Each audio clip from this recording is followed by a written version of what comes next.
Ocasio-Cortez has strong views on global warming, but they're not complicated. According to her, it is the single worst crisis in human history.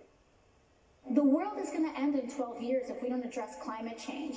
Like, this is the war. This is our World War II. Ocasio-Cortez's confidence is made possible, as it usually is, by complete ignorance. Not knowing anything helps. For example, Washington, D.C. was battered by flash floods on Monday morning after the city received about 4 inches of rain in barely 2 hours. Ocasio-Cortez quickly exploited the tragedy by tweeting that the flooding was the fault of Republicans for not implementing her Green New Deal. But she was quickly rebuked by actual meteorologists, one of whom tweeted this, quote, "First a tornado and now a flash flood. The Congresswoman does not miss an opportunity to turn a weather event she experiences into a political statement. A slow-moving thunderstorm is not, quote, climate." Joe Bastardi is chief meteorologist at weatherbell.com and author of the Climate Chronicles. He joins us tonight. Joe, thanks a lot for coming on. So, does the Congresswoman have a grip on the science? That's almost impossible to answer, given the things that she does. She's weaponizing the weather, and you just mentioned my book. The longest chapter in the book is on the weaponization of the weather. In fact, sometimes, Tucker, I think they took that, and after they burned the book, they decided, well, let's just double down on weaponizing things. Every single event is being used like this. It's going to continue to be used. I'll tell you why. Because people don't know what happened before in the weather. If you don't know what happened before, they will say you've got to stand for something, you'll fall for anything. You'll fall for this stuff. And a lot of people say, this is the worst thing I've ever seen. Now, she's talking about that particular situation in Washington, D.C. She's probably unaware of July 4th, 1969 in Northeast Ohio, July 1977 with the Johnstown flood in Pennsylvania. And this is going on across the board, and it's going to continue. We're going into hurricane season, right? That is one of their favorite things. You just wait and watch what happens in the Gulf over the next few days. I guarantee over the weekend, they'll be saying, well, there it is, climate change. But that's not a valid, that's not a scientifically valid way to understand the weather, is it? Of course it's not. Do you think these folks know what's the perfect temperature of the planet? Does anyone know what's the perfect level of CO2? Since plants grow, we're greener than we've ever been. Plants grow better when there's more CO2. Maybe that's part of the design here, that there's more food, people's prosperity is going up, life expectancy is going up, climate deaths are going down. I just don't understand. And look, I tell folks all the time, don't believe me. Go look for yourself. I don't know what's happened to curiosity today, all right?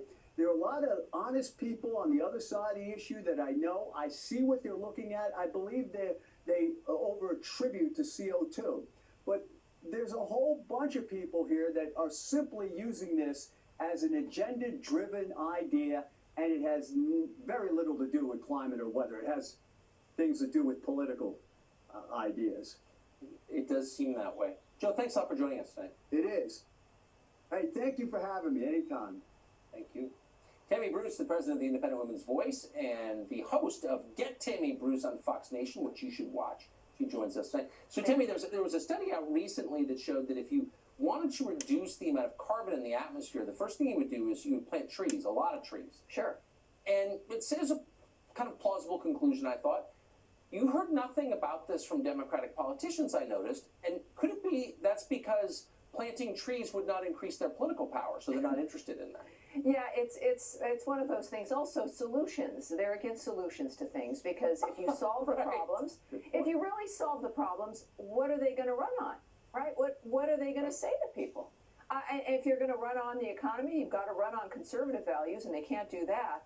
So they want to set up things that are going to make sure that, the general problems that are existential threats, and then, the economic and wage divide, those things have to remain, Tucker. And it's because of the politics. A few people the U.S. as expendable, and so that they want their power and fun and votes, and they think we're dumb. And they found out in 2016 that we're not, and we're the new woke. We're the ones who are tired of being lied to. Very tired. Yes. So I want to ask you about a piece that just ran in the Atlantic, which at one point was a venerable magazine, and now it's obviously a joke. But the piece declared war on air conditioning. The New York Times published a big story in the history of A.C. On Twitter, a writer called Taylor Lawrence responded by saying the air conditioning is, of course, a sexist tool of the patriarchy. Of course. She tweeted this, quote, "Air conditioning is unhealthy, bad, miserable, and sexist. I can't explain how many times I've gotten sick over the summer because of an overzealous AC in offices ban AC." People disagreed. She called them sexist, too. So let me just say, I hate air conditioning. I'm kind of with her on that. But sexist?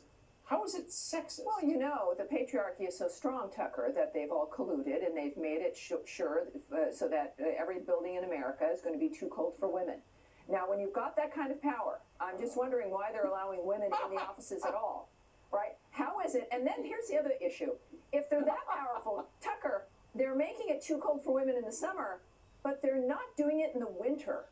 And I'm wondering, wouldn't that be the best time to freeze women out of the office place? So I'm very confused because I'm just a simple woman, and it's embarrassing, of course. Now, we heard this first, you'll recall, when Cynthia Nixon, the actress, was running to be the governor of New York.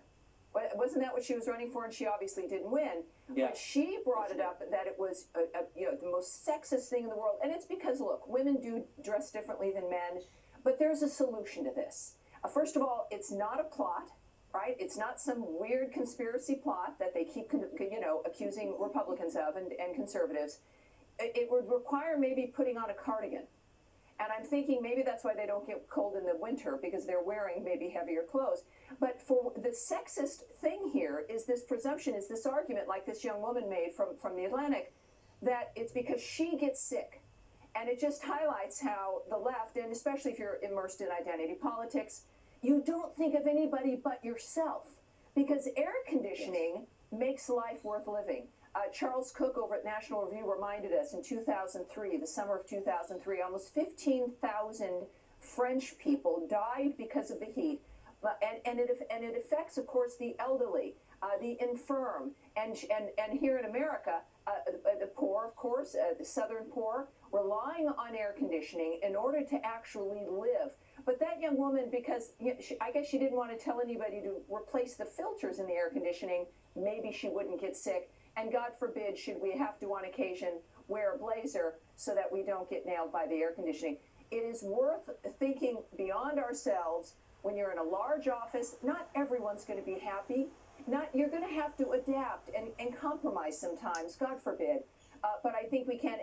And the sexist argument, though, and behavior is in this presumption that you're a child and everybody's got to listen to you and you've got to have everything exactly perfect for you. That's the sexist behavior. And maybe some of these young women will realize that being independent and taking care of your environment and adapting gives you more power and more control over your environment in the long run.